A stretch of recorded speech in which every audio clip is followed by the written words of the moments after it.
Good morning, welcome to Fairy and Spoil. Today I'm going to talk to you about choosing the right lead to walk your dog with. There are so many different kinds of leads, so many different kinds of harnesses, so many different kinds of things, and I've tried them all over the years, and I'm just going to go through with you what I think are the best ones.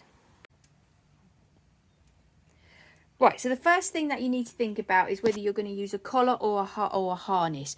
I'm not a big fan of collars because if you walk your dog on a collar, they do come off easily. A dog can get out of them easily.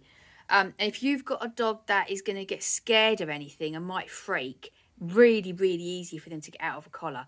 And if you've got your collar so tight that they can't get out of it, then in my mind that's just way too tight. I'm really against collars being on tight. I think that's an awful thing to do. And also, if the dog pulls, you are really going to hurt that dog's neck. And I've seen dogs with windpipe damage, and it's really hard. They can't reverse it. They can't just operate on it. So it's really, I don't do that. Now, I do have a selection of collars just over the years, because sometimes I like my dogs to just wear collars around the house if, I don't know, I can't think of a situation really, but there have been times when I have had collars on my dogs just like around the house. But I stopped doing that because I've had a couple of instances, dogs playing and the collars getting caught to each other. And you end up in a really dangerous situation because the dogs panic because they're trapped together. And while they're panicking, you've got to put your hands in the middle of all of that and sort it out. And the other thing is that once Harry was scratching and he got his leg caught in the collar, which wasn't a problem because I was just there and could immediately jump in and sort it. But if you know, it'd be night time or something like that. So I don't use collars on my dogs. I'm a harness girl. I use all the harnesses.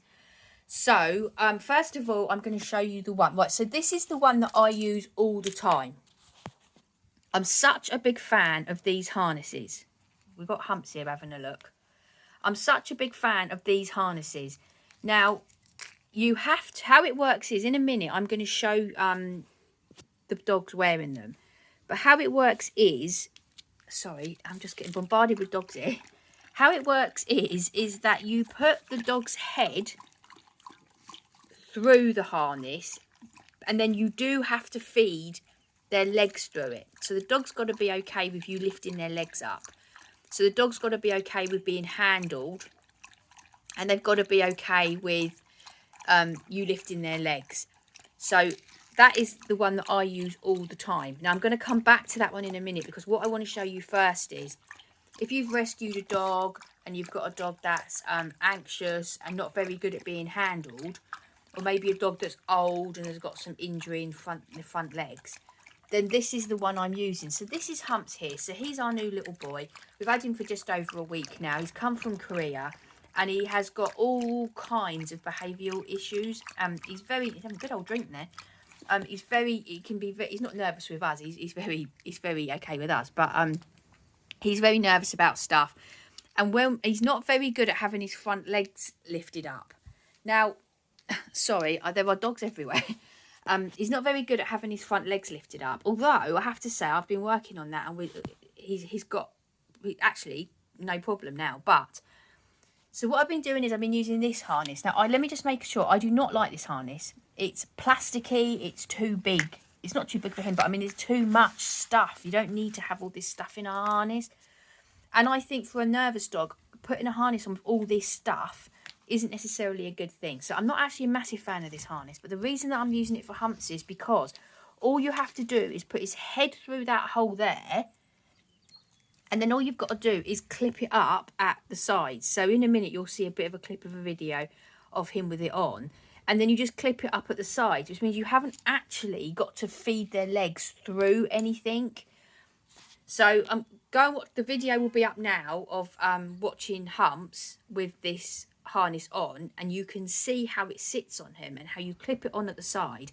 And how that makes it the easiest harness that there is to get on a dog if that's what you need. Okay, so little Humps here is going to be a good boy and do our demonstration for us. So at the moment, he's wearing the harness. Yeah, I know, darling, I know. No, we can't see. He is wearing the kind of harness where it clips at the sides. So you pop it over his head. So this bit goes over his head. and then these side, it clips at either side like this. Now, as you know from my Stop Dogs from Being Stolen video, I'm not that keen on this kind of harness because it is easier for people to get them out of it. But I'll explain to you in a minute why, but we've been using this for Humps because he's very new to us and he's very nervous, and it just makes it a little bit easier. So you can see it clips on the side there. So can you see this bit here? So there's that there, and then there's another clip like that on the other side, which means you haven't actually got to put their legs through anything. You just slip this bit here over their head, and then you just got to it slides under their body, so you have to lift their front legs just a tiny little bit, and then you just clip it either side, and that is by far the best for a nervous dog. What do you think, Humps? You're doing all right with that one, aren't you? Yep. Okay, I'll show you. I'll go find another dog, one of my other dogs, and show you the other harness now. Right, so you've just seen the video of Humphrey with it on there, and you see how much easier that is to get it on. But my next step tomorrow is to move him onto this harness, which is, it's kind of an in the middle harness, because how this one works is you put their head through it. So you put it over their head. All harnesses have to go over their head. So you put it through their head, and then all you've got to do is clip it up on one side. So if you see here, you'd have to lift one leg through the harness, and then all you've got to do is clip it on one side. Right, can I just say this? I've owned dogs for decades. I still find harnesses really complicated. I think they're just so complicated. So my advice to you would be, this is what I do. When I get a new harness, I sit down with it and I really study it so that I really understand how it works. Because the number of times I've put a harness on a dog and I've put it on the wrong way round and it mucked everything up, I've done it too many times. So I've been sitting with before I put any harness onto Humps here, I've been sitting with the harness and really understanding it, where it goes, what should be happening, so that I don't have to put it on and take it off again. So this is the one that I'm going to be moving him on to maybe tomorrow. So head through there. Leg is going to have to be lifted to go through there. So it is a one leg lift, but then I haven't got to lift the other leg because I just got to clip it on the other side. So he'll be on that for a while until he's a bit more confident, and then I'm going to move him onto this black one. So let me just quickly show you little baby one. This is our little baby one. I can't even believe anybody actually fitted in there at one point. I think it might have been you. Did you fit in there at one point? I think you did. Are you tired? Yeah. Right, so next we've got Harry over here. He can demonstrate the the other harness. Now this is the harness that I really think is the absolute best. So you put it over their head, and then you have to put their legs through it, which means if you've watched my Stop Your Dogs from Getting Stolen video, the only way that this harness comes off is by this. You've got to get it over their head and then through both their legs. And then you see this bit here, you squeeze that bit there, and that tightens or loosens the harness, which makes it really good and secure. If you're looking for a harness, if you're watching this video because you're thinking, what can I use to what my dogs wear, it just makes it easier so they can't get stolen off me, go and watch my Stop Dogs from Being Stolen video, and I demonstrate in there how this harness works just fabulous, so that nobody could get your dogs off you if that happened. But like I said, you do have to actually thread through their legs.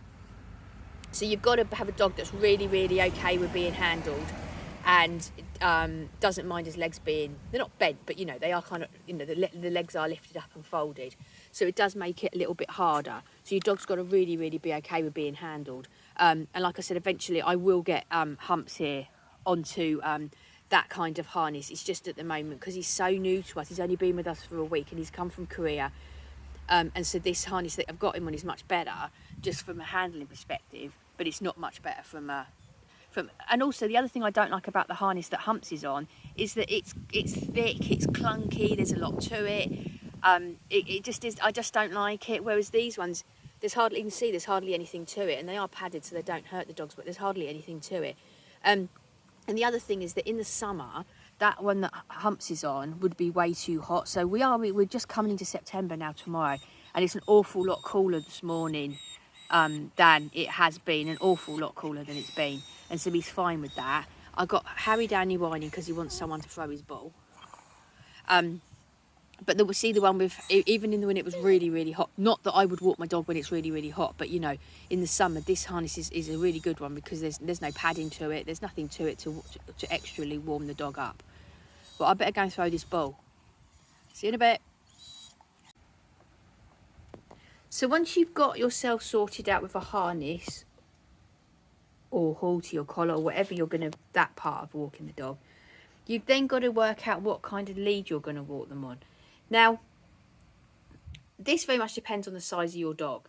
So when my boys were tiny little puppies, I used to walk them on this lead here. You can see it's just a very simple lead, very simple handle. And when they're puppies and you're getting them used to just the lead, this is just a very simple lead that you can use. So really nothing to it. Very, very simple. Slightly more padded version of it here. It goes a bit easier on your hands. But when they're a tiny puppy, they're not so strong, are they? So they're not going to really be pulling and hurting your hands. Now, what I'm a big fan of are flexi leads.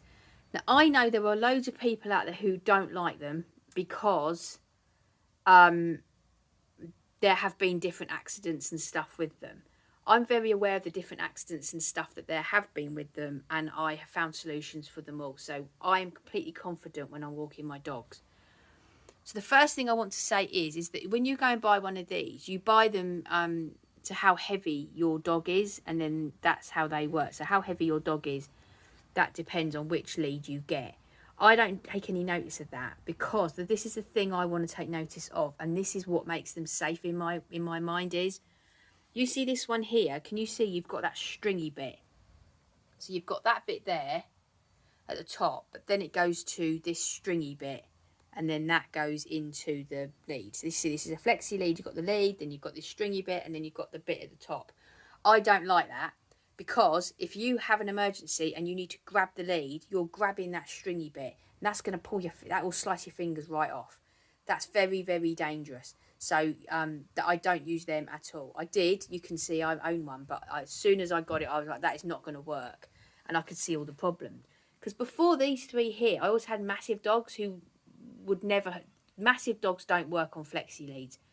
Massive dogs need to just go on normal leads and then be trained to be off the lead. They need that kind of exercise. And so if you've got a massive dog, you need to put the training in so they can be off the lead. But if you've got smaller dogs, like my Albert, you know, he's got autism. He can't be off the lead. And so these good 8-foot flexi leads are great for them. So these are the ones I use, and this is the one that makes it safe. If you look at this lead here, there's no skinny string bit. You've got this strap here, and this strap is all there is. And that's the whole line is that strap there.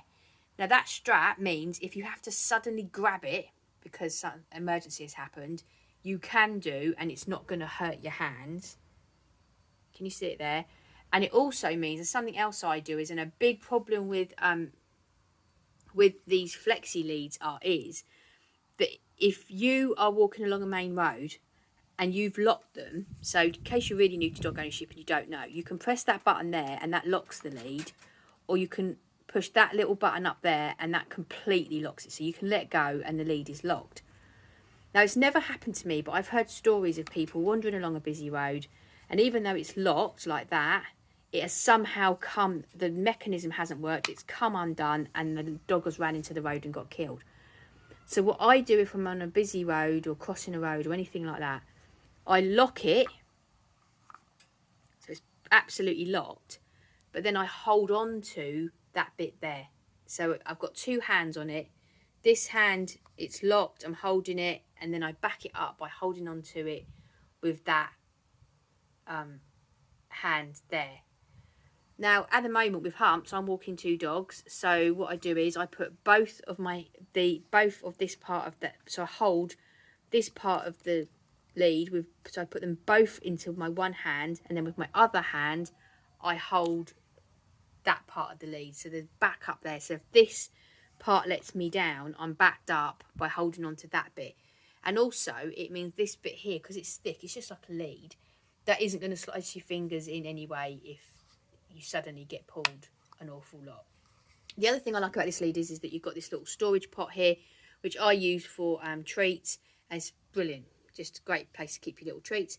And I really like this lead, and this is big and heavy. So you've got to remember, so my dogs are about 10 kilograms, but I think this lead is for like a 50 kilogram dog. I don't think it says on there. But the thing is, when you get a lead for a really heavy dog, you get this thick strap, as opposed to just getting this thin bit here. Now that's enough to hold a dog easily. So I think this lead here was for a 10 kilogram dog, and that thin bit there is easy enough to hold them, but it's also enough to slice your fingers off, and it also, you can't hold it like a lead. So that's a massive part of advice I would give you, that this is really important, that you, because then you can just hold it like that while you're walking along, just hold it, whereas that you can't just hold that. It's that you can see it's just thin, it's just not good. So yeah, so really important to get yourself this kind of lead, even if your dog is only light. Now another lead that I use all the time is what I call my police lead. I've used these leads for years and years, whether I've had German Shepherds or Bichons or whatever I've had. I've used these police leads, and they're absolutely great. The first thing I like about them is they've got quite a lot of padding to them. This is really old actually, but when they're new, they come quite padded. But I've had this lead for years. It's kind of padded, really good. But the thing that's great about these leads is, sorry, we're getting in a bit of a mangle down here, is you've got this clip at the end. So you could clip it like that, and you can just hold it like that. They're also quite long, which is good. But you can then, they're all the way going up the lead. You can see there are rings. So you've got like a ring there. And then if you go up, you've got another ring there. So you can adjust the lead to whatever length you want. Also means if you wanted to, you could use it to tie your dog around a chair leg or something. I mean, I would never do that because, you know, if the dog pulls away from the chair leg, then the dog's gone. So, but if you, I can't think of a situation, but if you were in a, I can't get that on there with one hand. But if you were in a situation where you wanted, you know, I can't think of a situation, but you know what I mean. But really good how you can just adjust. Oh, and another thing you can do with these is you can tie them around your, I can't do that with one hand, but you can tie them around your waist, which again, if you need to do that for any reason, is really handy. So yeah, so this is, I always call it a police lead. I'm sure that's what you, if you go onto Amazon or whatever, it's called a police lead. Really handy. This is another lead I really like a lot, and it's because it's got a really padded handle. So I very rarely walk my dogs on these sorts of leads. I normally take them always out on their on the flexies. But if we're going to, I don't know, the vets or somewhere where I need them to be better prepared, like maybe if we're going to a pub lunch or something like that, somewhere where I need them to just sit down nicely and settle down, then I'll take them on their shorter leads. And this is a really good lead that I use. Again, I've had it for years, use it all the time. Just a flat lead. All leads connect like that with those clips. And like I said, it's got really padded handle. But what I like about it is because it's quite short. Because if I'm putting my dogs into that situation, then they don't need to have length. I don't want them to have length. I want them to be by me and be well behaved. And so that works really well. Now this is another one that I would recommend. If you've got a really large dog, a high, not a large dog, but well, yeah, a high dog. This is a really good lead. So that chain does not, so that is the thing. You clip that to the collar. So you just clip that to the collar like all the others. And then it's just got this, the chain bit is there, but that's not really the point of it. What the thing I like about it is how short it is. So if you've got a large dog, so when I had a German Shepherd, I would use this kind of lead because it means that you can keep him really close to you. So if you're in a situation where you just want your dog really close to you for whatever reason, then this is a really good lead. Now you can also get these where you don't actually have this chain bit. you just have the clip and then it goes straight to a handle. And that is for a dog that is about up to your hip height. And then that works really, really well if you want them really, really close to you. Or if you're doing training, if you're maybe doing some road walking training, stuff like that. That's a really, really good option. Now, obviously, I don't use this because all my dogs are really short. But I've always kept this lead because it's a very, very good lead if I ever come into a situation with a large dog. It's a very good lead indeed. So that's that. Please, Lee, we've done that. Right, so I think that's it all. There are so many leads out there you can buy, and harnesses and halties and everything. And I just get most of mine from Pets at Home. I go onto Amazon, stuff like that. And most of this stuff's really old. I mean, recently we bought some new harnesses for humps to come, but pretty much once you buy your lead, you've kind of got it for forever. So, and they do last. They really, really do. They can cost a bit, but it's probably worth, it's worth it because they do last. But like I said, if you go into Pets at Home, and you can get them on Amazon and all that, but I think it's quite good to go to a pet shop and actually feel the lead and stuff like that. And with the harnesses, it's good to go into Pets at Home, take your dog with you, and then you can fit them there and then. Because harnesses are just, honestly, they're just a minefield, really, because there's so many of them. There's so many different ways you can put them on. They're so complicated. But like I said, once you find a good harness, like I have with the black ones, so let me just show you these black ones again, because I can't rave about these enough. These are just all kind of different companies make them. I was going to put a link in the description, but all different kind of companies make them. It's not an awful lot to them, so there's not too much on the dog. And they're just really, really good. And the way that you just do them up, I've got to be careful here because I don't want you to see any tags or all my information on it. But you just adjust it by this thing here. You just pull that to however you want it. And like you've just seen on Harry, it's really not a lot onto the dog. But like I said, your dog does need to be okay with you putting both legs through, because you do have to feed both legs through, which Harry now we're absolutely fine with, and Humps is getting an awful lot better with. And I'm sure in no time at all I will have him on this harness. It's by far the best harness out of them all. If you've got a harness that you'd like to recommend to everybody, please can you pop it into comments, or any lead, or anything you want to say about this situation, because it all helps us. Please pop it all into comments. I haven't got any dogs with me, which is quite odd. Where are they? Humps is over there having a sleep. And then we've got the other two on the sofa.